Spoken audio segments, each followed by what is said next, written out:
Assalamualaikum warahmatullahi wabarakatuh. Sampurasunun, sampurasun. Wargi-wargi baraya pecinta dongeng Sunda anu dimana be ayana. Alhamdulillah kalayan kudratillahi robbi qadar tinu maha kawasa. Urang tiasa ditepang dangukeun deui sareng simkuring kang pileh dina acara carita Sunda atanapi dongeng Sunda. Nyaeta baris nuluykeun hanca carita anu katunda mitra masih dina judul Ratu Genderuwo anu mana ayeuna bagian ka-23.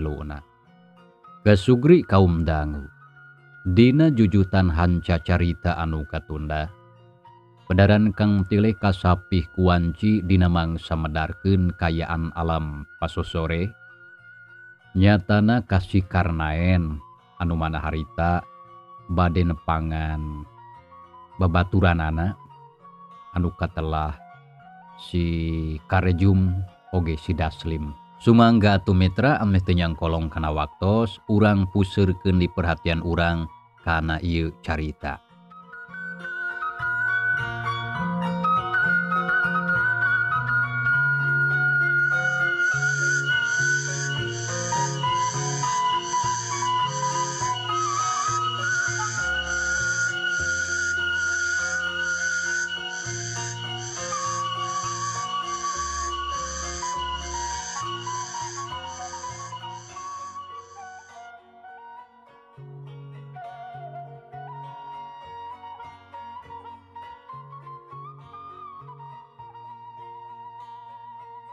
Kasugri kaum dangu harita wanci geus liwat asar tapi panon poe masih kene moncorong ti tebeh kulon ukur sapotong moncorong nage sabab sapotong deui mah geus mubus kana embun-embunan gunung.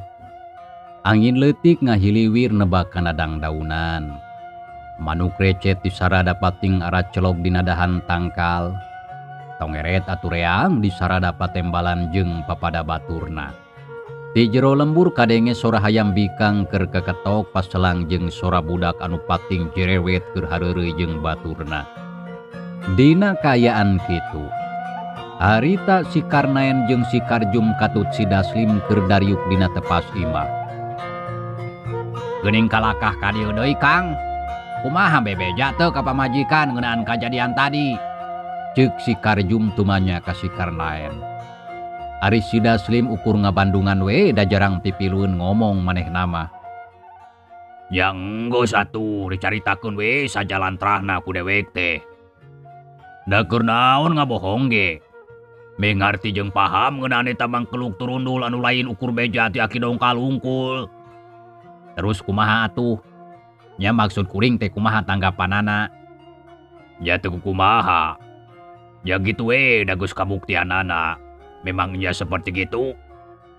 Ngan dewek jeung pamajikan dewek geus sapuk. Isukan rek nepungan salah sahiji jalma anu boga ilmu. Ya eta rek neruskeun deui paniatan pamajikan dewek. Nya anu ku dewek geus sababaraha kali dicaritakeun ka si laing teh.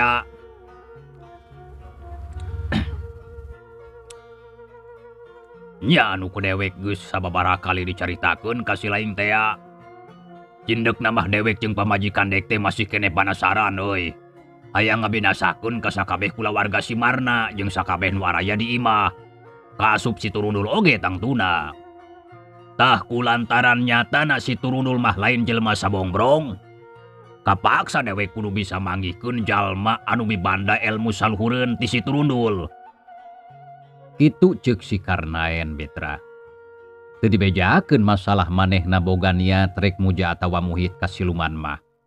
Da memang sanajan jeung si Karjum oge jeung si Daslim kasebut geus dalit ge ari palebah manehna boga paniatan rek muja harta ka siluman mah.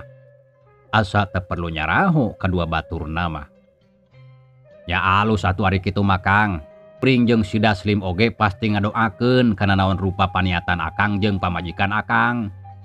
Muga-muga we sagala rupana cing sagancangna jadi kanyataan. Apanan meureun lamun juragan Marna jeung nu lainna geus parae mah moal kasaha deui muragna harta pakaian age. Sidik akang lanceuk anungan hiji-hijina. Jabati kitu kuring oge pasti kabagean meureun ari sagalana geus beres. Tur tinekanan mah. Ceuk si Karjum ditungtungan ku ngahehe. Lain dewek kancokna mah, tapi pamajikan dewek. Deka ukur katalian hungkul ku pamajikan. Ya atuh heueuh dewek oge moal poho kana janji. Pokona si laing duaan anu panghulana bakal kabagi ku dewek. Ceuk si Karnaen tandes.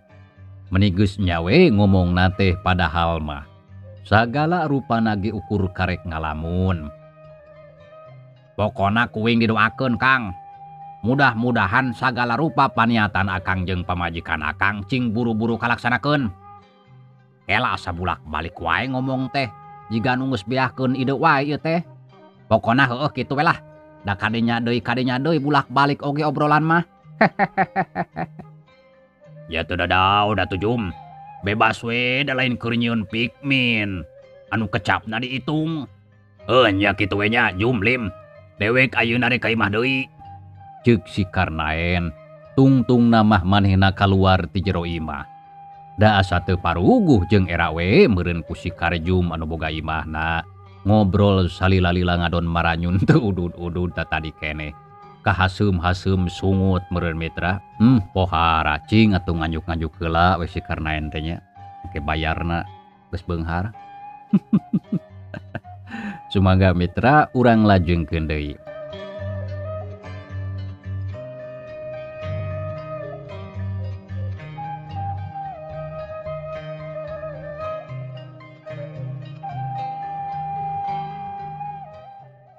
Mitra kaum dangu, kocapkeun waktu isukna kira-kira wanci liwat tengah poe.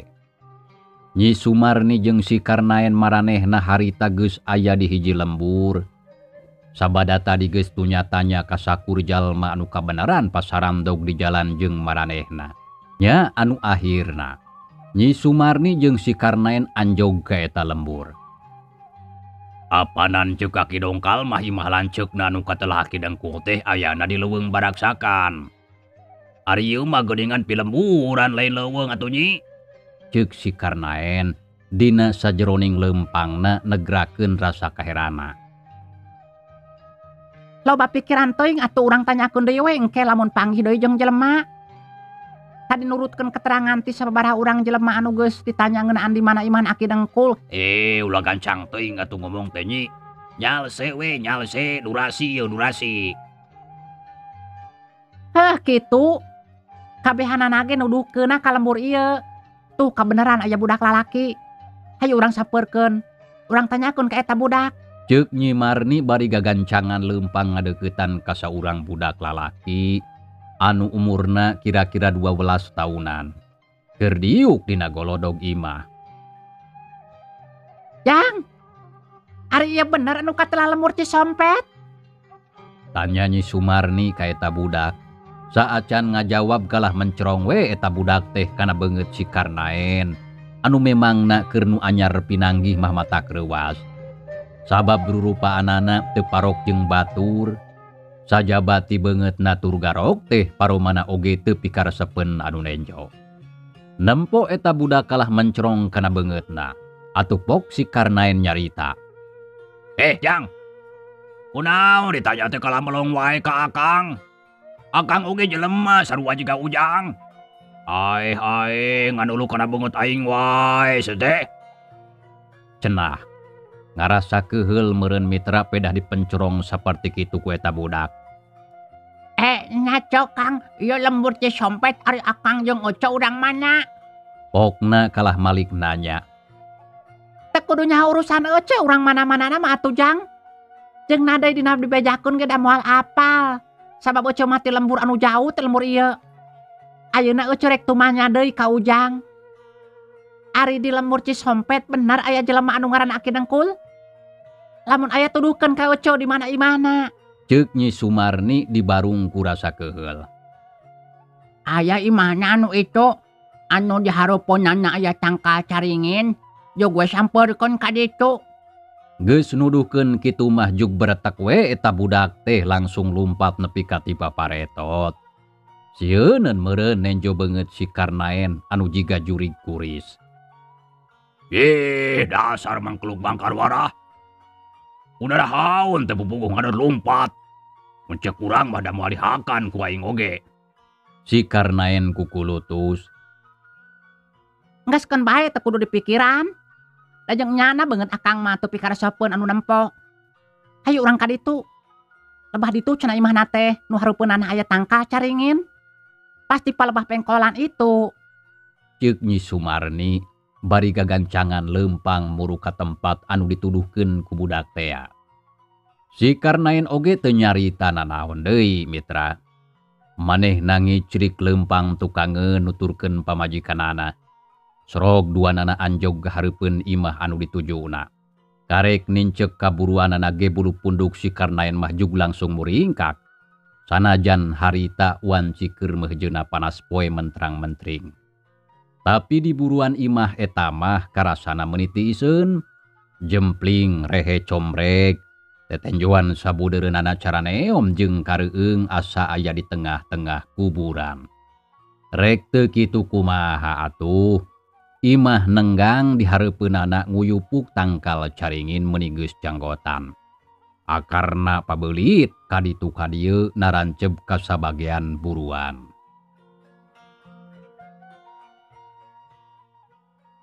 Meuni kareueung kieu guring di buruan ge Nyi. Asa dileuweung we ieu mah. Bener ieu kitu imahna teh. Ceuk si Karnaen bari bibiri gidigan. Mungguh teu surup kana kujur teu pas kana tangtungan. Sakitu beungeut sangar pikasieunna oge nepi ka bibiri gidigan leuwih-leuwih ti awewe. Akang mah meuni borangan hirup teh. Na teu era aku dedegan. Sakitu beungeut jiga bang barongan, tapi ari hate kecing. Karek sakieu jog ngayak-yak. Cing da moal nanaon, keun bae kuring anu kahareupna mah. Nah lalaki teh kawas taun dina punduk wae. Ceuk Nyi Sumarni molotot ka salakina. Kituna teh bari leumpang ngadeuketan ka hareupeun golodog imah. Sanggeus deukeut pok uluk salam. Sampurasun. Sampurasun. Punten. Punten. Pokna bari rarat-reret ka sabudeureun eta imah. Tekung silila kadenge ti jero imah sora aya nu batuk meningohkoh. Mangga sok we langsung ka jadaro da teu ditulakan. Cenah, jelas sora saurang aki-aki anu geus kolot, lamun ngora keneh mah da moal disebut aki-aki meureun. Sajongjongan Nyi Sumarni kalah silih reret jeung salakina. Tapi antuk napok si Karnaen nyarita. Kade surungkeun we atuh pantona Nyi. Apanan ku pribumina ge bieu geus ditita asup. Nyi Sumarni teu ngajawab.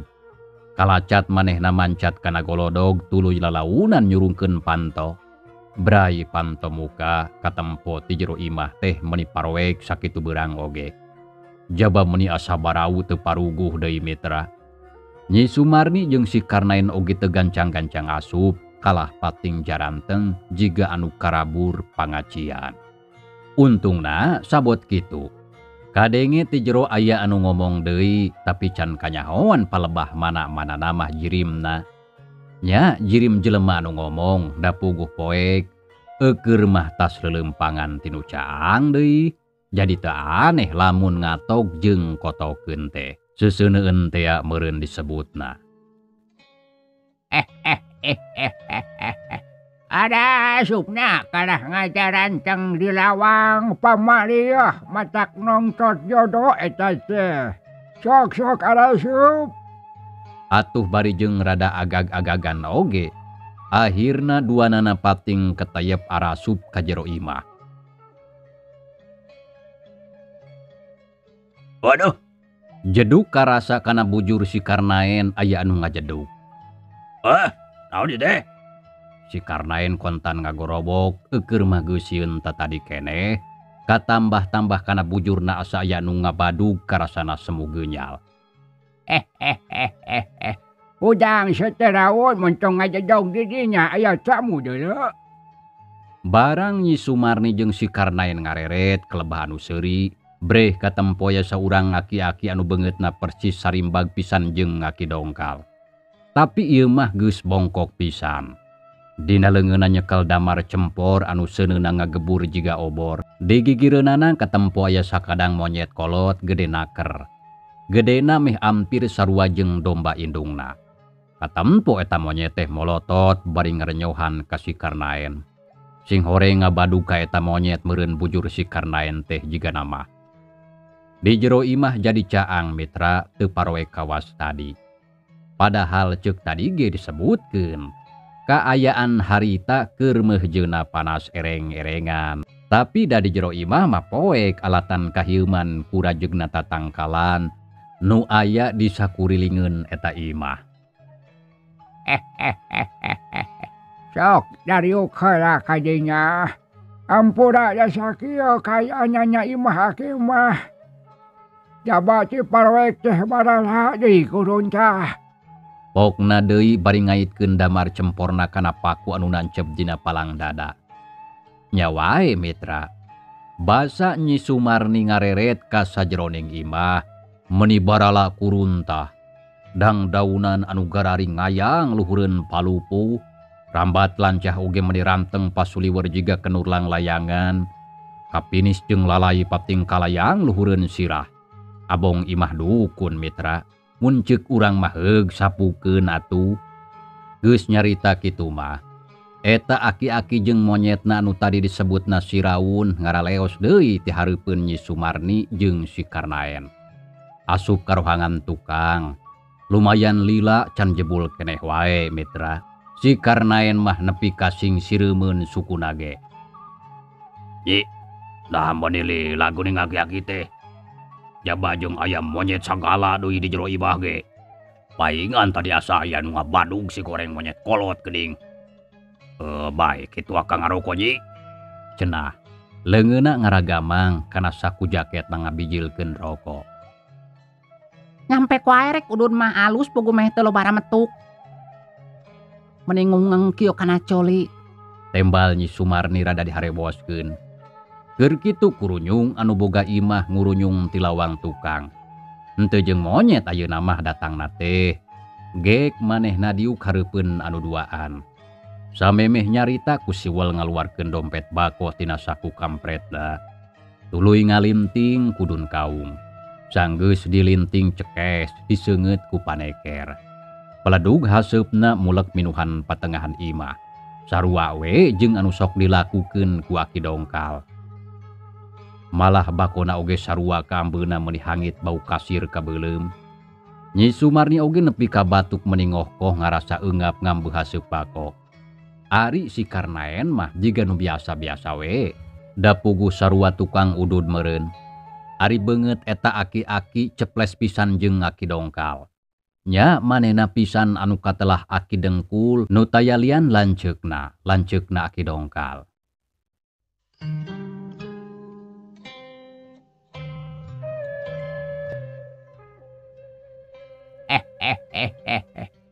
Anu teh marana teh udang jeung nyai teh. Aya keperluan naon datang ka Aki? Nah datang paniatan sorangan atawa tunduk ka piutus? Tanya Aki Dengkul ngabagi reret kanu duaan. Kalawan dibarengan ku narik napas heula pok Nyi Sumarni nyarita. Nepangkeun Aki nami abdi pun Sumarni anu katelah. Tupi ieu caroge abdi namina Ahmad Karnaen. Ari kawit lembur matuh padumukan Banjar Karang Pamidangan mah abdi teh ti wewengkon Subang. Mung da sanes ti kotana. Lembur abdi katelah lembur panyingkiran. Abdi ngahaja nepangan ka Aki istilahna jauh di jugjug anggang di teang taya kajaba lintang ti abdi teh nyaeta aya keperyogian ka Aki. Ari abdi terang ka dieu diwartosan ku Aki Dongkal. Saurna abdi kedah ka dieu cenah. Reg Nyi Sumarni eureun heula cumaritana. Diselang ku narik napas jero. Ulah gancang teuing ngomongna atuh nyai. Jadi teu puguh kajanguna ku Aki. Oh jurungan ti Aki Dongkal. Nyawau kitu ka si Dongkal. Eta teh aji Aki anu ngajerekna di lembur. Lamun naon poho deui ngaran lembuna mah aki ge. Ngan anu jelasna pasti pangnya si Dongkal nyerenkeun nyai ka aki teh. Manehna geus teu sanggup meureun nya. Nya naon kahayang jeung pamaksudan nyai teh atuh. Sok we balaka ka aki. Ulah aya anu dijingjing kelir sindang siloka. Lamun aki bisa nulungan, pasti ku aki ge bakal ditulungan. Lamun sakiranya berat mah hamperu hampero. Hampura aki oge moal bisa nulungan meureun. Sumuhun leres pisan aki pangna abdi nepangan aki ka dieu teh. Saya sanes kajurungan atanapi di piwarang nepangan ku aki Dongkal. Margi anjeunna rumaos cenah tos teu sanggem ngalaksanakeun paniatan abdi. Ya, heueuh. Sok atuh caritakeun naon paniatan jeung pamaksudan nyai teh. Ulah puah-puih wae nyaritana aki masok babari lieur. Malum geus kolot langsung wae kana pasoalannya nya. Sok caritakeun ka aki. Ceuk Aki Dengkul bari mencerong kana beungeut Nyi Sumarni. Sedengkeun ari si Karnaen manehna mah ukur ungut-unggutan we. Ngabandungan anu keur cacarita teu milu mairan. Hatur nuhun aki. Abdi parantos enggal ditanya gasik ditampi ku aki ngeunaan pamaksadan abdi sareng caroge abdi. Janten kieu anu salaresna mah. Barabat weh Nyi Sumarni ngadadarkeun sagala rupa paniatanana. Timimiti hayang ngabinasakeun kulawarga juragan Marna adina. Tug nepi ka hayang ngawasakan harta badana. Kabeh ditetek kalawan gemetaya anu kaliwat. Malah ngeunaan manehna geus sababarah kali minang saraya ka Aki Dongkal ge dicaritakeun ti awal tug nepi ka akhir. Tah kitu pamaksadan abdi teki. Janten abdi saja nyuhunkeun bantosan ka aki sakumaha anu tos dilakukeun ku Aki Dongkal salami ieu. Kumaha kinten-kintena? Ceuk Nyi Sumarni mungkas caritaanana. Ngahaja malapah gedang heula teu langsung nembrakeun paniatan ngeunaan manehna rek menta dianteur ka Aki Dengkul dina urusan muja atawa munjung kasiluman puhitanana Aki Dengkul. Sakumaha anu geus buleud anu aya dina pamikiranana. Jadi kitu nya pamaksudannya nya. Salian ti kitu aya deui teu sabab nurutkeun panempo batin aki mah lain ukur kitu hungkul nu aya dina hate nyai teh. Sok we caritakeun ulah aya anu disumput-sumput meh puguh aki migawena. Ceuk Aki Dengkul tetela seukeut pirasatna mah Aki Dengkul teh. Sakedapan Nyi Sumarni teu waka ngajawab. Kalah ngareret ka salakina menta kasaluyuan meureun. Si Karnaen katempo unggeuk atuh pok Nyi Marni nyarita deui. Sumuhun ki numutkeun kasauran Aki Dongkal mah cenah. Aki teh tiasa nganteur ka jalmi anu gaduh paniatan. Muhun. Maksad abdi aki teh kuncen kitu. Ceuk Nyi Sumarni rada asa-asa keneh rek balaka ngeunaan paniatan manehna anu sanyana ka Aki Dengkul. Nya, aki geus biasa purah nganteur ka jalma anu hayang sugih ku haliah dunya. Ku cara muja atawa muhit ka para siluman selemin anu aya di leuweung malaksakan. Bisa oge disebut kuncen aki teh.